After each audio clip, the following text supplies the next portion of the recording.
Sí, a veces me pregunto, ¿viste? ¿Cómo la derecha, o sea, la extrema derecha, está ganando terreno en Latinoamérica? Es un fenómeno, ¿no?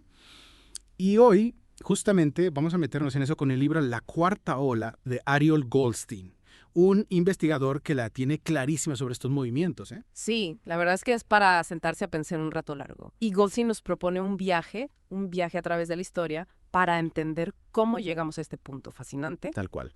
El tipo, fíjate, identifica cuatro olas de la derecha en el último siglo, empezando por el fascismo europeo, que la verdad esa fue la primera, ¿no? Claro. Después, como respuesta a la Revolución Cubana, vino la segunda ola durante la Guerra Fría.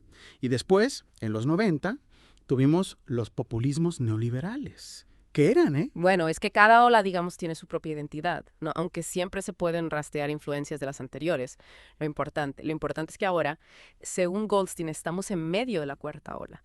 Y esta, bueno, se caracteriza por el auge de la extrema derecha. Y esta ola, ojo, viene con una herramienta nueva, las redes sociales. Buah. Ahí es donde la cosa se pone picante. Ni hablar. Internet y las plataformas digitales se transformaron en un campo de batalla donde la derecha, y sobre todo la extrema derecha, se mueve con una facilidad. Impresionante.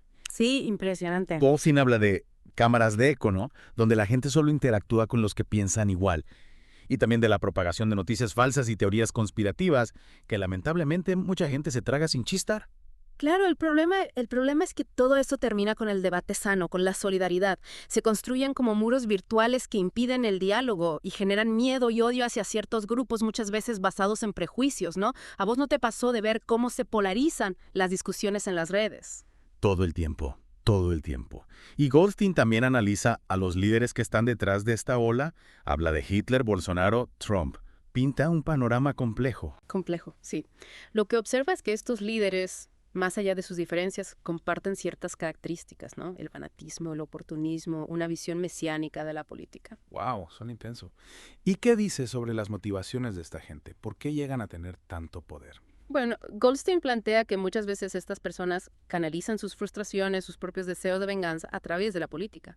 Usan el descontento popular, digamos, para su propio beneficio. Y acá entra en juego la incorrección política como herramienta, ¿no? Si se hacen los rebeldes, los que dicen lo que nadie se anima, y eso conecta con la gente que está harta del sistema. Exactamente. Desafiar las normas, el lenguaje políticamente correcto, les permite presentarse como la voz de los que se sienten ignorados. Y eso, sumado a un discurso cargado de emociones, promesas fáciles, puede ser muy efectivo. Y en Argentina, bueno, tenemos un ejemplo clarísimo de todo esto. Javier Milei. Milei, sí, es un caso de estudio fascinante. Su discurso desafiante, su estilo provocador, su crítica al sistema, todo eso lo convirtió en un fenómeno político. Y ni hablar de la dimensión religiosa, ¿no?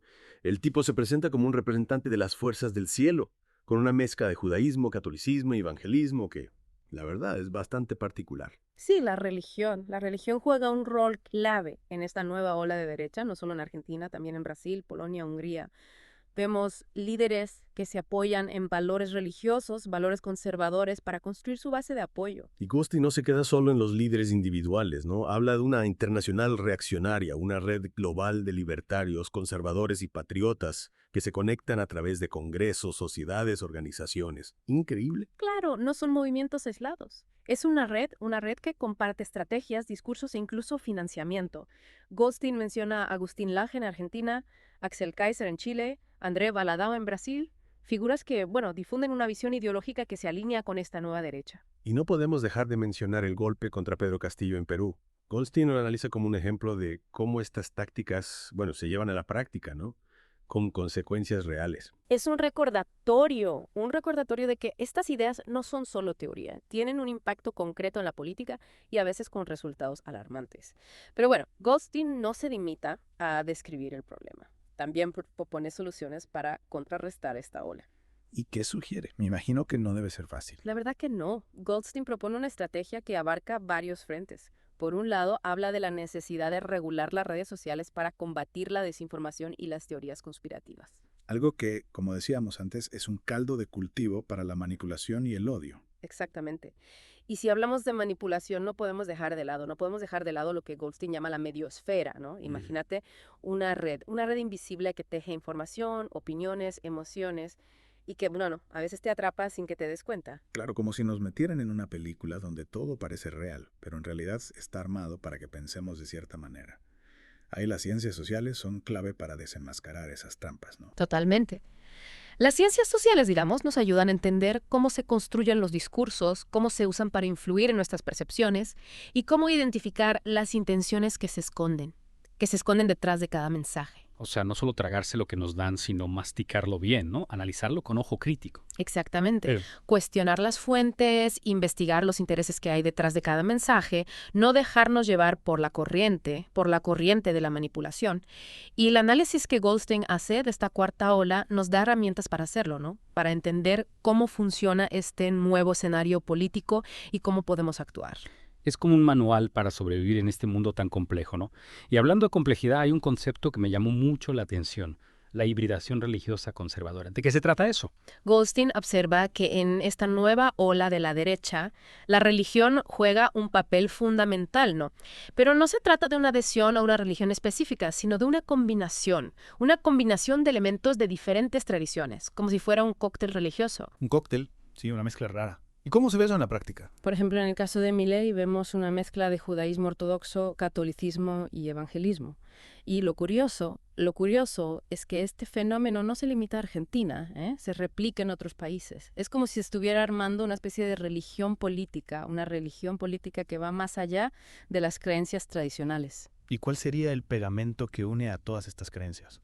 En la mayoría de los casos es la defensa de la familia tradicional, la oposición al aborto, al matrimonio igualitario y a otras demandas de la sociedad moderna. Se usa la religión como un arma política, ¿no? Para movilizar a un sector de la sociedad que se siente amenazado por los cambios culturales y sociales. Es como apelar a lo más básico, a los miedos y a la necesidad de pertenencia, ¿no? Claro, y eso puede ser muy efectivo, porque apela a las emociones, a los valores más arraigados de la gente, a su sentido de comunidad. Y ahí también entran en juego los que Goldstein llama los microemprendedores políticos o influencers, que construyen su propia base de seguidores a través de las redes sociales. Los influencers, sí, esos que te venden cualquier cosa con tal de ganar likes. ¿Qué rol juegan en esta historia? Bueno, estos personajes, a través de las redes sociales, construyen una base de seguidores a los que les transmiten su visión del mundo, sus ideas políticas y en muchos casos también sus prejuicios.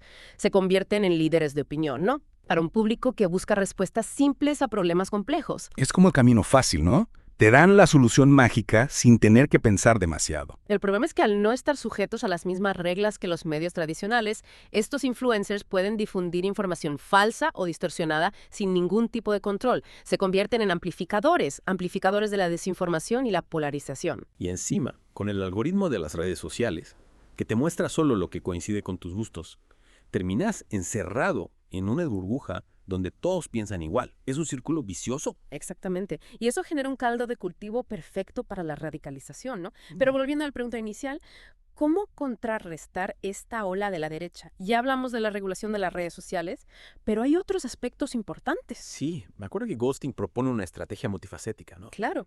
Además de la regulación de las redes sociales, es fundamental construir una alternativa política sólida. Necesitamos una fuerza política que pueda conectar con las necesidades, con las preocupaciones de la gente, que ofrezca soluciones reales a los problemas que enfrentamos como sociedad y que sobre todo inspire esperanza en un futuro mejor. O sea, no solo quejarse del sistema, sino proponer algo mejor, algo que realmente funcione. Exactamente. Sí. Y eso requiere un trabajo de construcción colectiva, de diálogo, de debate y de consenso. No es una tarea fácil, pero es fundamental si queremos frenar el avance de la derecha extrema y construir un futuro más justo, más equitativo y democrático. Suena difícil, pero bueno, si no lo intentamos, seguro que no vamos a lograr nada. Y hablando de intentar, ¿qué pasa con la educación? ¿Qué rol juega en todo esto? La educación es fundamental. Tenemos que darle a las personas las herramientas para que puedan discernir entre la información real y la falsa, para que puedan analizar críticamente los discursos y no se dejen engañar por las promesas fáciles. Fomentar el pensamiento crítico, la capacidad de análisis y la participación activa en la construcción de una sociedad más informada y consciente. Es como darles un escudo para que se protejan de la manipulación, ¿no? Exacto. Y para que puedan construir su propia opinión basada en hechos y no en emociones. Y hablando de ejemplos concretos, Goldstein menciona un caso que ilustra muy bien las tácticas de la derecha extrema: el golpe de Estado contra Pedro Castillo en Perú. Ah, sí, recuerdo haber leído algo sobre eso. ¿Qué fue lo que pasó? Goldstein describe cómo se usó una combinación Una combinación de desinformación, manipulación mediática, presión política y judicial para desestabilizar al gobierno de Castillo y finalmente derrocarlo. Es un ejemplo lamentable de cómo estas estrategias que venimos analizando se pueden materializar en la realidad con consecuencias devastadoras. Es como una película de terror, pero en la vida real. Y nos muestra que la democracia es frágil, que hay que cuidarla y defenderla. Totalmente. Y no solo se trata de defender las instituciones, sino también de promover una cultura democrática basada en el diálogo, el respeto a la diversidad y la tolerancia. Construir una sociedad donde las diferencias se resuelvan a través del debate y la negociación, y no a través de la violencia o la imposición. Un ideal difícil de alcanzar, pero que vale la pena perseguir. Y hablando de violencia, Goldstein también analiza el rol de los grupos violentos y paramilitares en el avance de la derecha extrema. ¿Qué dice sobre eso? Lamentablemente, en muchos casos, estos grupos actúan como brazos armados de la derecha, utilizando la intimidación, la violencia e incluso el terrorismo para silenciar a la oposición y generar miedo en la población. Es un fenómeno que nos recuerda a los periodos más oscuros de nuestra historia, ¿no? Donde la violencia política era moneda corriente. Es escalofriante pensar que eso pueda volver a pasar. ¿Cómo podemos evitarlo? Tenemos que estar alertas y denunciar cualquier acto de violencia o intimidación por parte de estos grupos. No podemos permitir que el miedo nos paralice. Claro, la lucha contra la derecha extrema no es solo un debate de ideas, sino también una lucha contra la violencia y el autoritarismo. Exacto. Y volviendo a la pregunta inicial, ¿cómo contrarrestar esta ola de la derecha? ¿Qué podemos hacer como individuos y como sociedad para frenar su avance? Sí, después de todo este análisis, ¿qué podemos hacer? ¿Hay alguna esperanza? Mira, no hay una respuesta fácil, ¿no? Ya lo vimos. Es un tema complejo, con muchas aristas, pero creo que las ideas que Goldstein plantea en su libro nos dan algunas pistas. Sí, tienes razón. Recordemos lo que hablamos, ¿no? Regular las redes sociales, construir una alternativa política fuerte, promover la educación, la cultura democrática, defender las instituciones y denunciar la violencia. Parecen caminos posibles, ¿no te parece? Exactamente. Y lo más importante creo, es no caer en la apatía, ¿no? O la resignación. Tenemos que mantenernos informados, ser críticos y estar activos en la defensa de nuestros derechos y libertades. No podemos permitir que la derecha extrema nos robe el futuro que queremos construir. Totalmente. Es fácil dejarse llevar por la corriente, ¿no? Por la bronca, por la sensación de que no hay nada que podamos hacer. Pero hay que resistir, hay que seguir luchando. Y para eso el libro de Goldstein es una herramienta fundamental. Nos ayuda a comprender mejor este fenómeno de la derecha extrema y nos da herramientas para enfrentarlo. Es un libro que te invita a reflexionar, a debatir, a no quedarte callado, ¿viste? Y eso es justo lo que necesitamos en estos tiempos tan turbulentos. No solo leerlo, sino también hablarlo con otros, compartirlo, debatirlo. Sí, tenés razón. No sirve de nada quedarnos con la información guardada en la cabeza, ¿no? Hay que sacarla de luz, compartirla, generar un debate, una discusión más crítica y constructiva. Y hablando de crítica, hay un punto que me quedó dando vueltas. Mencionaste antes lo del golpe contra Pedro Castillo en Perú, pero no profundizamos mucho en eso. ¿Podrías contarnos un poco más? Claro. Goldstein lo analiza como un caso emblemático de cómo las tácticas de la derecha extrema se pueden poner en práctica con consecuencias terribles. Describe cómo se usó la desinformación, la manipulación mediática, la presión política y judicial, todo junto, ¿no? Para desestabilizar al gobierno de Castillo y finalmente sacarlo del poder. Es un ejemplo, la verdad, que te pone la piel de gallina. Te muestra cómo la democracia puede ser frágil, cómo se puede romper con relativa facilidad si no la cuidamos. Y también nos muestra la importancia de defenderla, ¿no? No solo con palabras, sino también con acciones concretas. Exactamente. Y no solo se trata de defender las instituciones, que por supuesto es fundamental, sino también de construir una cultura democrática, ¿no? Basada en el diálogo, en el respeto a la diversidad, en la tolerancia. Una sociedad donde las diferencias se resuelvan hablando, negociando, encontrando puntos en común y no a través de la violencia o la imposición. Un camino difícil, sin duda, pero creo que es el único que vale la pena recorrer.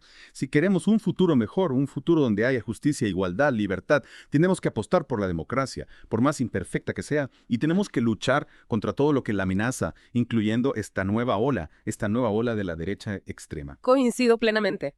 Y creo que la clave está en la participación ciudadana, ¿no? En la organización colectiva, en la construcción de un movimiento social que sea capaz de defender la democracia y de construir un futuro más justo. No es una tarea fácil, pero es una tarea necesaria. Bueno, Creo que con esto llegamos al final de nuestra inmersión en la cuarta ola de la derecha en América Latina, un tema complejo, desafiante, que sin duda nos va a seguir preocupando en los próximos años. Sí, un tema que nos interpela a todos, que nos obliga a tomar posición, a no quedarnos indiferentes. Exacto. Y esperemos que esta charla haya servido para comprender mejor este fenómeno, para identificar las estrategias de la derecha extrema, para reflexionar sobre el rol que cada uno de nosotros puede jugar en la defensa de la democracia y para sobre todo no perder la esperanza. Porque como decía Galeano, ¿no? La utopía está en el horizonte. Camino 2 pasos. Ella se corre 2 pasos. Camino 10 pasos. Ella se corre 10 pasos. Entonces, ¿para qué sirve la utopía? Para eso, para caminar. Hermosa frase, hermosa frase. Y creo que resume a la perfección lo que queremos transmitir en este episodio. Gracias por acompañarnos en este viaje. Esperamos que les haya servido para entender mejor este fenómeno y para encontrar herramientas para enfrentarlo. Y recuerden, la lucha por la democracia, la justicia y la igualdad es una tarea de todos. No nos rindamos, sigamos construyendo un futuro mejor. Gracias por escuchar Geopolítica, un podcast de Enrique Aureli. No olvides apoyar y compartir nuestro trabajo. Hasta la próxima.